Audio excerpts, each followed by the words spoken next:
Estamos juntos mais uma vez. Hoje o nosso bate-papo é sobre circunferência trigonométrica, ciclo trigonométrico.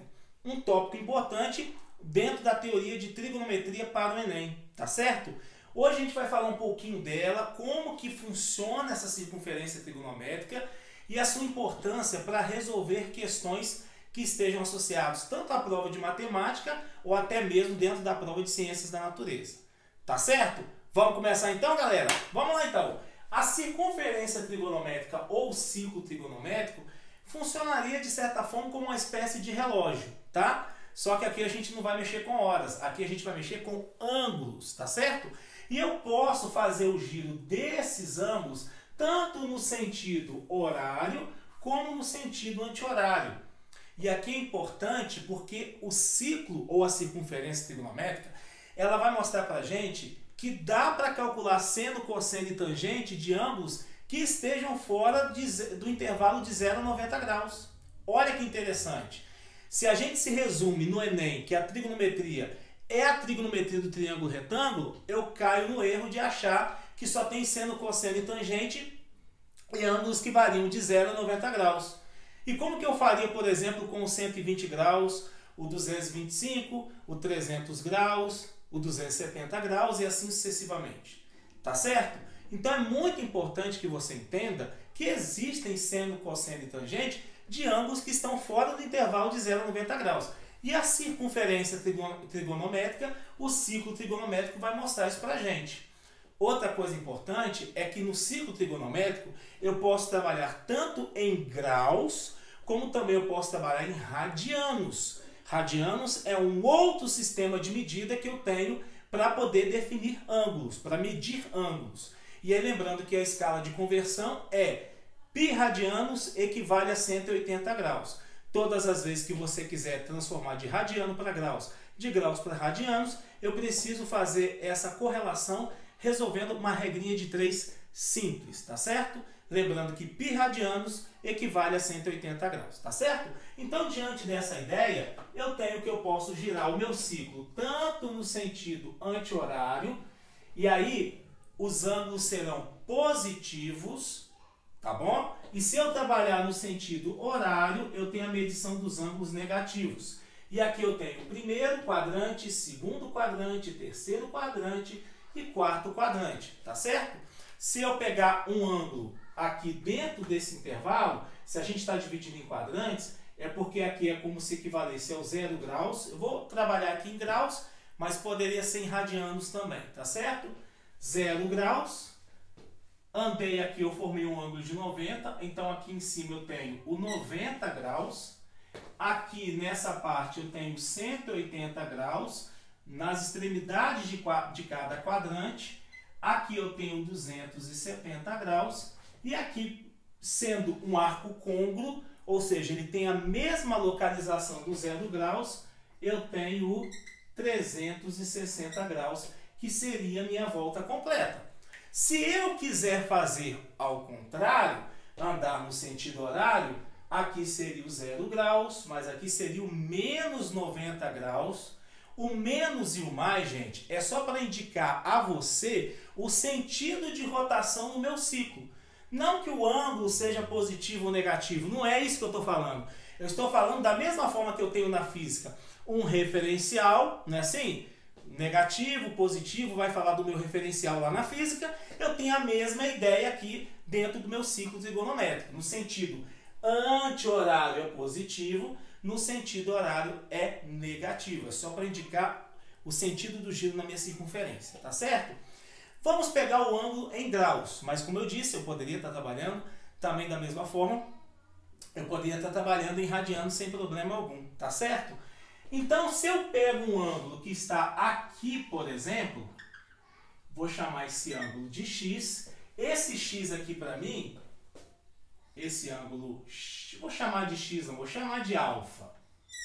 Esse ângulo alfa, ele é um ângulo do primeiro quadrante, tá bom? Sendo um ângulo do primeiro quadrante, eu vou localizar agora o seno e o cosseno desse ângulo de acordo com o ciclo.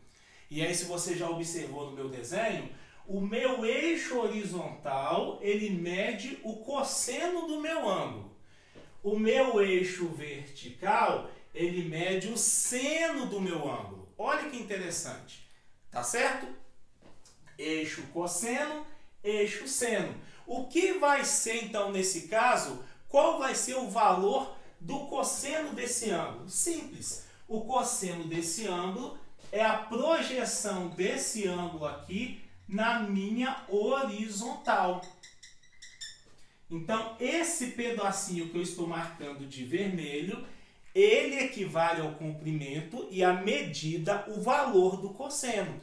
E aí, se você observar bem, esse valor é um valor que varia de 0 até 1. Eu não sei quanto que é esse alfa. Esse alfa pode ser 30 graus, 45, 60 graus, 20 graus, tá? Eu estou falando 30, 45, 60 porque são os ângulos notáveis. Mas poderiam ser outros também, tá bom? Não importa. Então, esse cara aqui para mim é o cosseno. O cosseno é a projeção horizontal, tá certo? Desse ângulo aqui que eu estou chamando de alfa. E quem seria o seno? O seno seria a projeção vertical. Olha que bacana. Então, esse comprimentozinho aqui é o seno do meu ângulo. Gente, é como se fosse o seguinte. Vamos supor que esse ângulo aqui em azul, né, como eu estou falando do ponteirinho, vamos supor que aquilo ali fosse uma escada e eu tivesse uma lâmpada aqui em cima. Qual que seria a sombra dessa escada sobre o chão se eu tivesse uma lâmpada aqui? Seria já exatamente esse comprimento. É essa sombra que eu estou chamando de quê? De projeção. Tá certo? Então, se eu vier medir esse comprimento, ele é um valor 0,8, 0,9, 0,7. Esse comprimentozinho aqui é que vai ser o cosseno. Da mesma forma, se eu tivesse a projeção dessa escada na parede, se eu tivesse essa projeção, esse comprimento aqui que seria o meu seno, tá bom? É a sombra, é a projeção dessa escada ou do meu ângulo, que eu estou fazendo essa comparação, sobre a parede, tá certo? Agora, e a tangente? A tangente a gente não vai falar dela agora, nós vamos falar dela num outro momento, porque a tangente tem um caso especial. Então aqui eu tenho o eixo dos senos e do cossenos, tá certo? E aí é interessante você observar que no primeiro quadrante, olha o que eu tenho para esse ângulo. Você está vendo que é um valor entre 0 e 1. Então o cosseno desse ângulo no primeiro quadrante é o quê? Positivo. No primeiro quadrante, olha o que acontece aqui. Bacana também, esse ângulo tem um seno entre 0 e 1, porque o seno é na vertical. Então também é positivo. Então vale a pena a gente escrever que no primeiro quadrante, o meu ângulo, vou escrever assim, ó, o seno do meu ângulo é positivo e o cosseno do meu ângulo também é positivo. Tá certo? Vamos para o segundo quadrante. Imagina que eu tenha um ângulo aqui, ó. A gente não vai bagunçar o desenho. Se eu tivesse um ângulo aqui, vamos fazê-lo aqui, ó. Eu tenho esse ângulo aqui, ele teria essa abertura toda aqui, tá? Eu vou chamar esse ângulo aqui de beta. Então, esse ângulo aqui para mim é meu ângulo beta. Vou escrever o seno um pouquinho aqui mais para cima. Então, esse ângulo é o beta. É um ângulo do segundo quadrante. Ele está vindo até aqui. Olha onde estaria a projeção na vertical dele. Estaria aqui de 0 a 1, não é verdade? Onde estaria o cosseno dele? A projeção horizontal. Estaria aqui, tá certo? Então, no segundo quadrante, eu tenho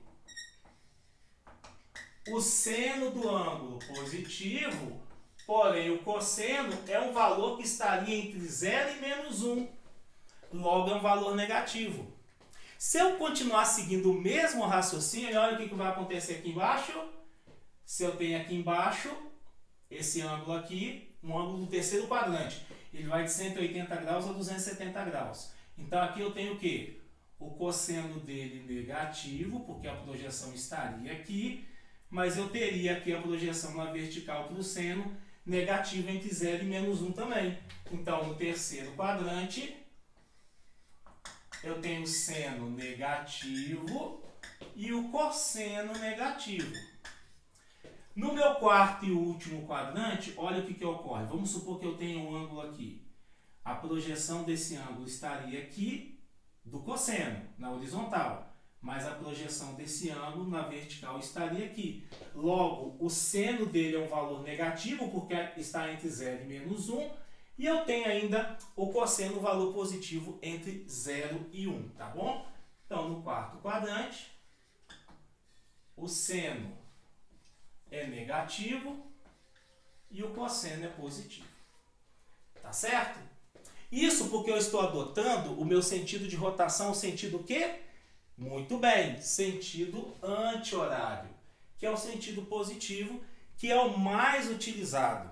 Se você quiser chamar o ângulo de 0, π sobre 2, que é o 90 em radianos, π radianos, que é o 180 graus, 3π sobre 2, que é o 270 graus em radianos, e o 2π radianos, que é o 360 graus, pode ser em graus da mesma forma, sem problema.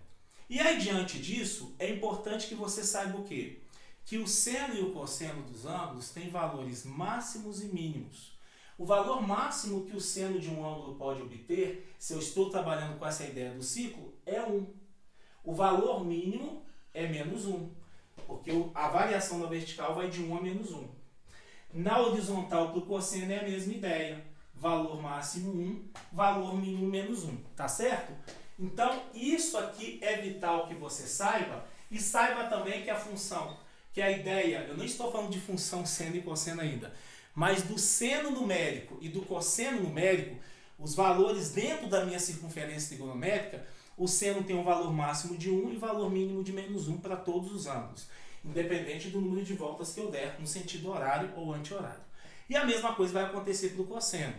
Como eu disse, a tangente é um caso à parte, que nós vamos conversar no outro momento.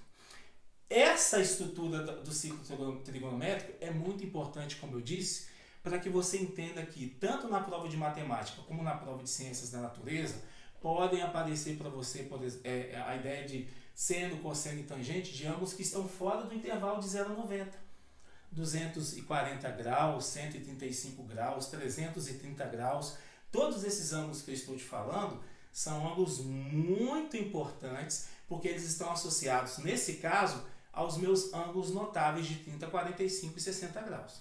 E se eu sei o seno de 30, 45 e 60 graus, se eu dominar a circunferência trigonométrica, eu consigo achar o seno, cosseno e tangente de todos esses ângulos que eu acabei de te falar. 135, 240, 300 graus, 330 graus e outros que também seguem esse comportamento. Mas isso, gente, é assunto para o nosso próximo vídeo. Eu espero que você tenha entendido essa parte inicial da circunferência trigonométrica. Tome nota dessas dicas, dessas observações e bons estudos aí. Organize-se, porque em breve nós estaremos juntos, tá certo? Aquele abraço, pessoal, e até a próxima!